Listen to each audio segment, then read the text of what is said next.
The twin suns hung low over the jagged horizon of Carent, casting an amber hue across the canyon floor. Dust swirled in the breeze, fine as ash, painting everything in shades of muted bronze.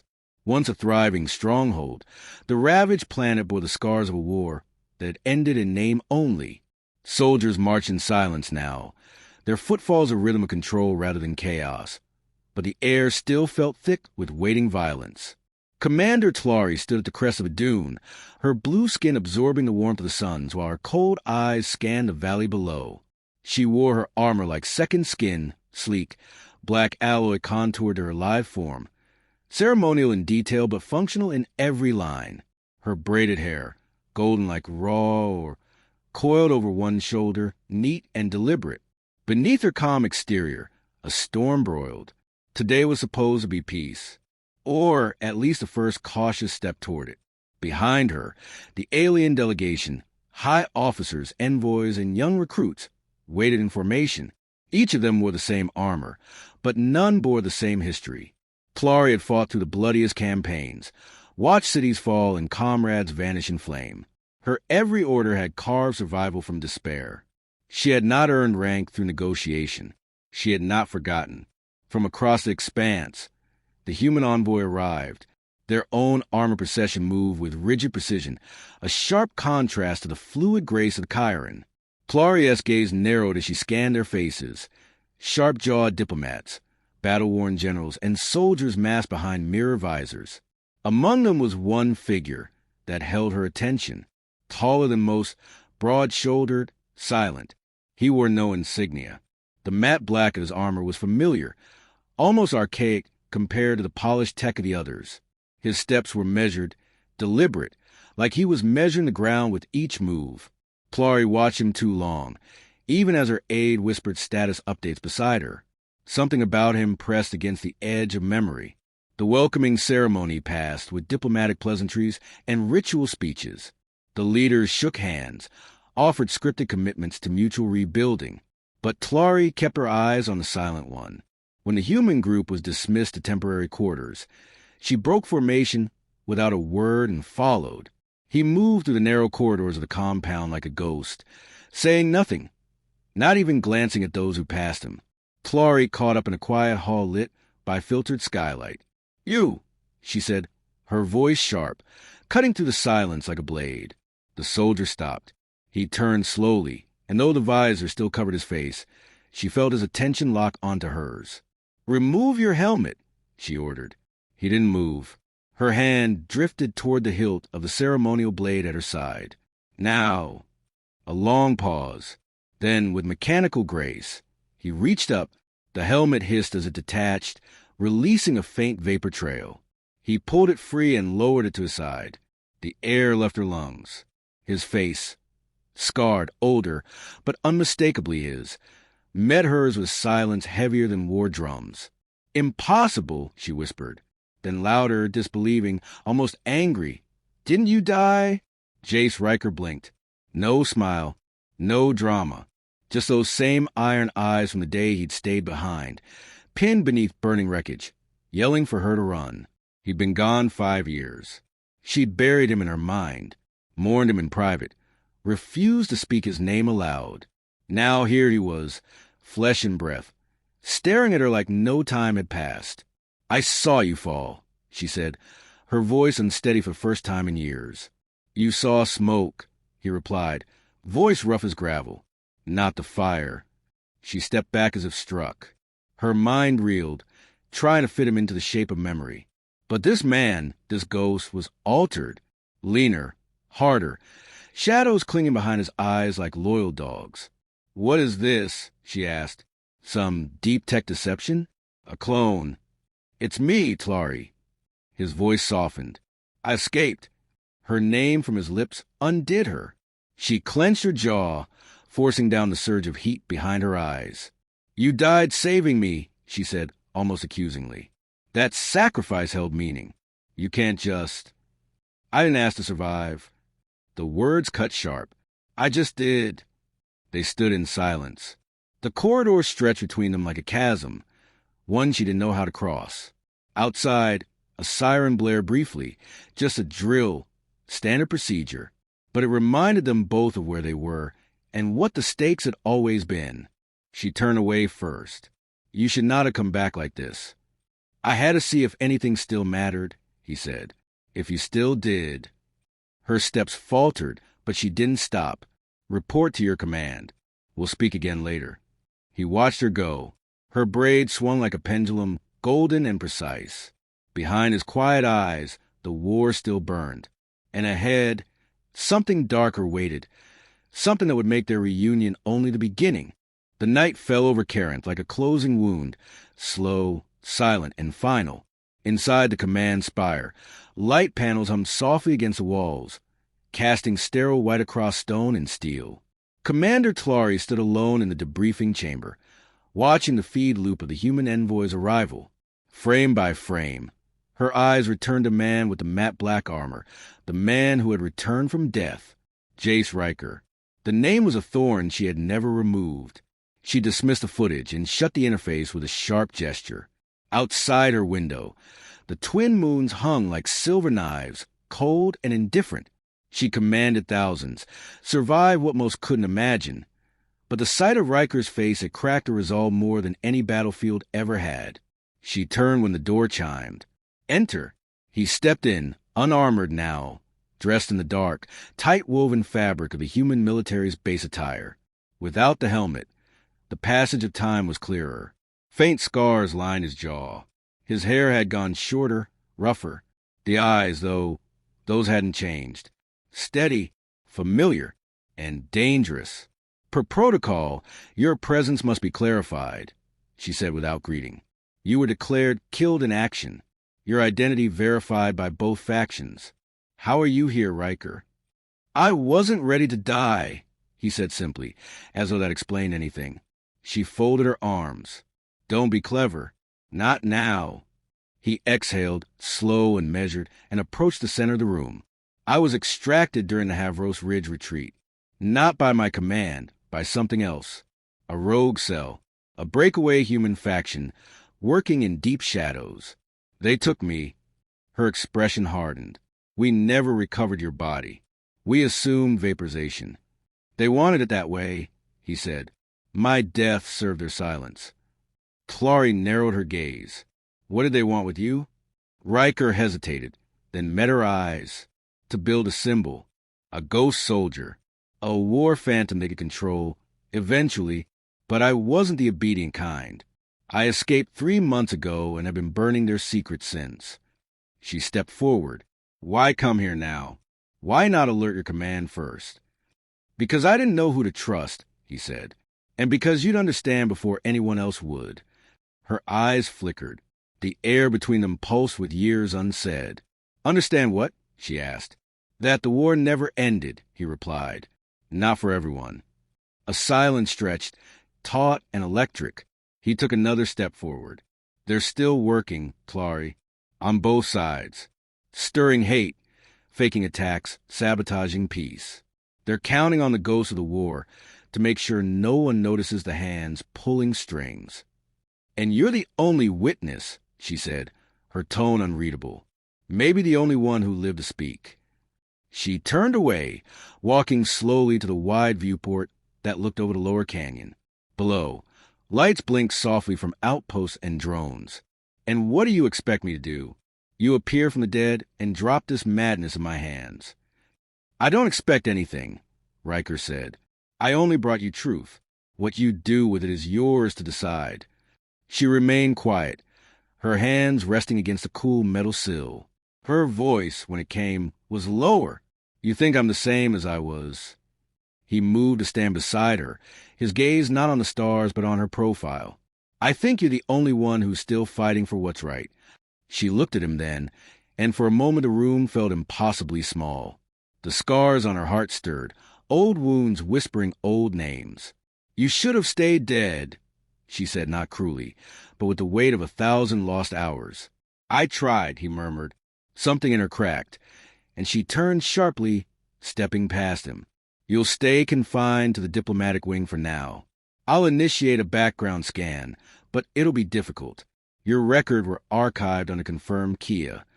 I know, he said. That's how good their cover-up was. She stopped at the door, but didn't turn. If this is a trick, if you're lying... I'm not, he said. But even if I were, I'd never lie to you. That stung more than she expected. She left him alone in the room. Her footsteps clipped and fast, as if retreating for more than just a conversation. Outside, the wind began to pick up over the ravines. Somewhere in the vast silence of Carintha's night, the earth shifted under the weight of returning ghosts.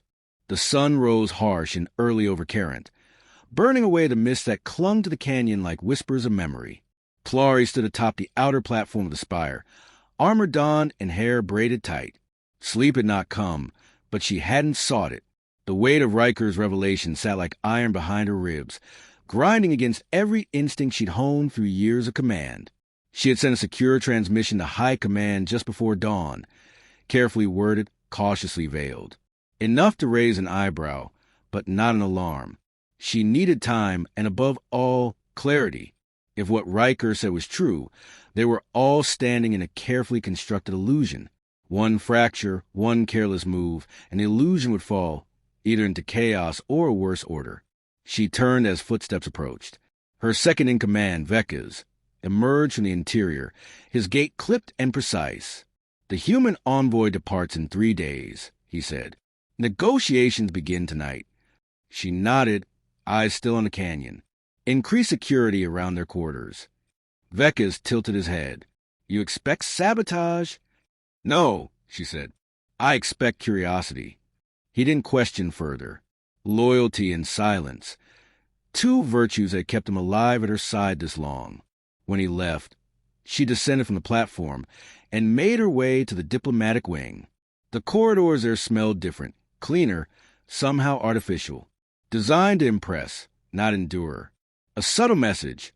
We are not like you. But Tlari was long past being impressed.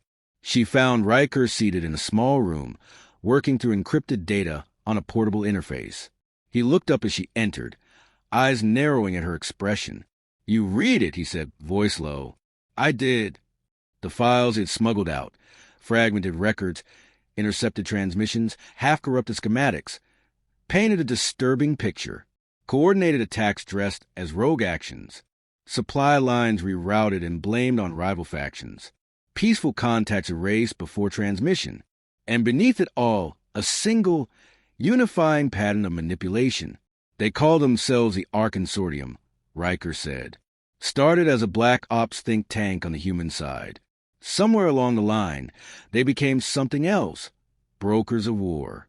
She moved closer, staring at a static-captured image of a facility deep underground, architecture alien and human fused in disturbing symmetry.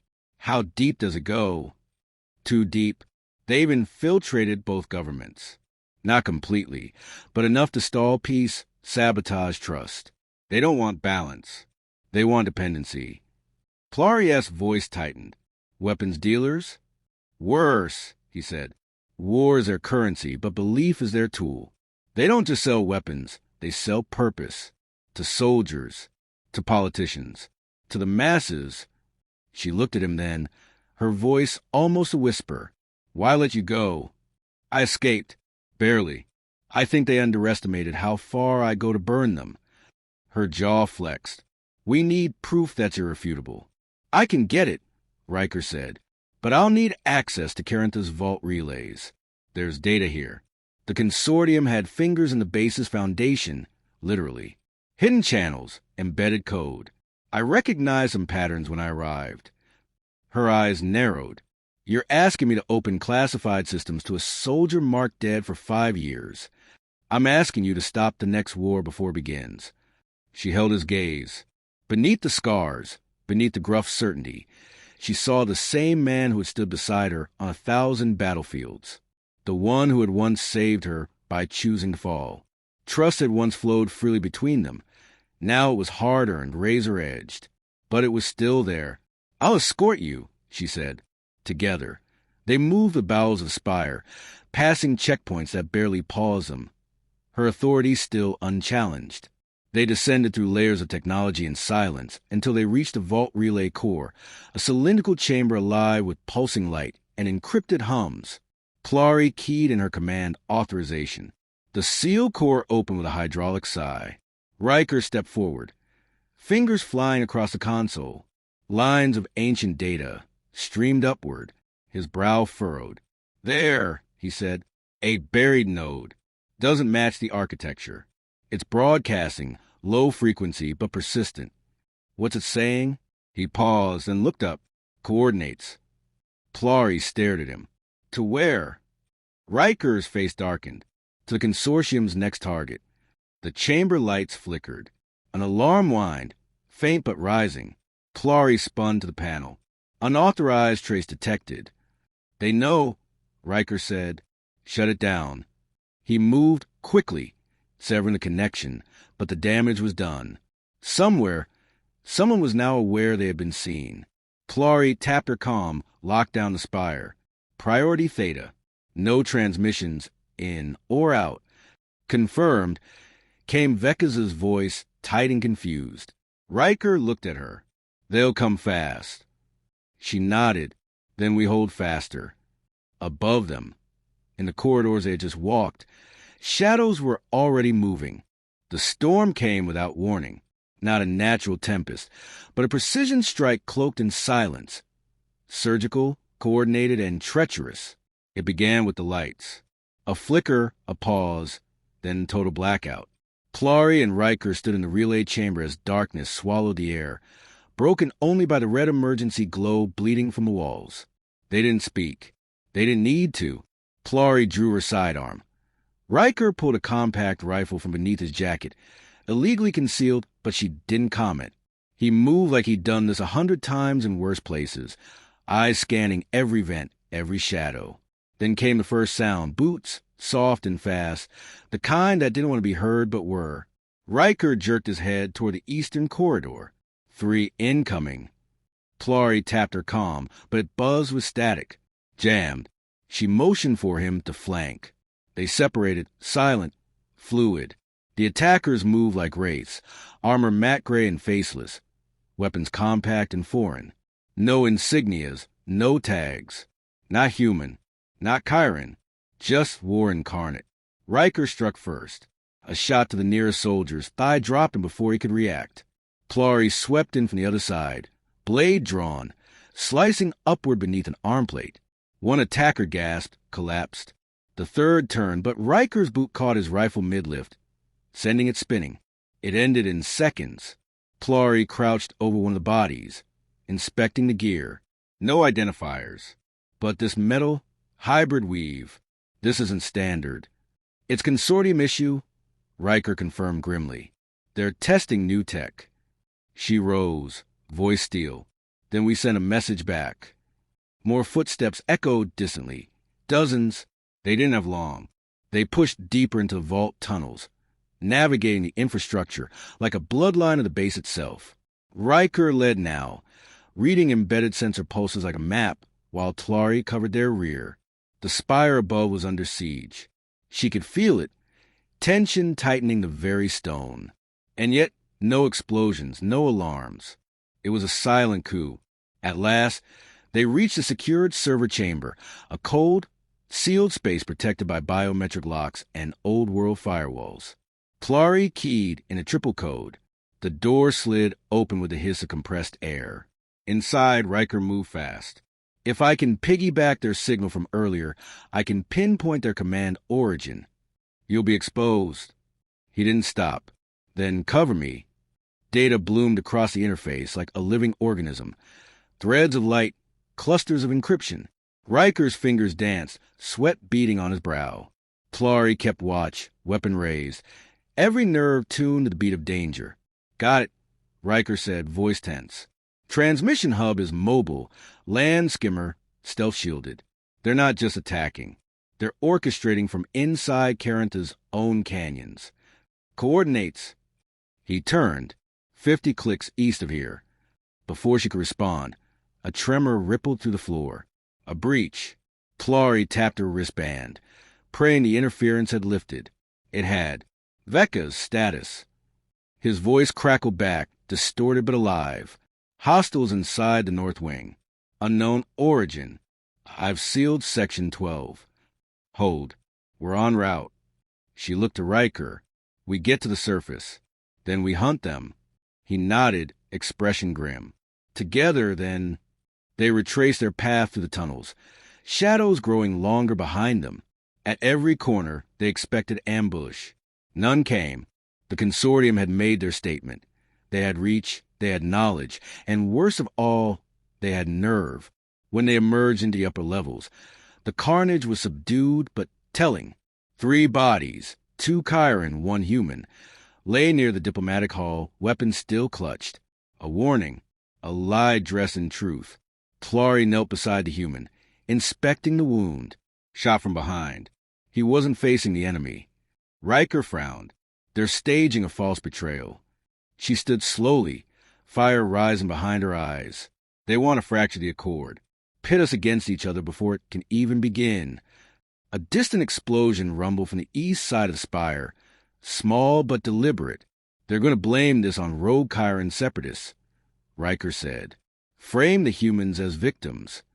Clary turned to him. Then we need to speak first. He nodded. Let's go. They arrived at the central comms hub moments later. Clary barked orders, and the technicians scattered to open emergency channels. Riker stayed at her side, tense and quiet. She activated the holotransmitter and stepped into its light. This is Commander Clary of the Chiron High Council, she said, voice steady and sharp.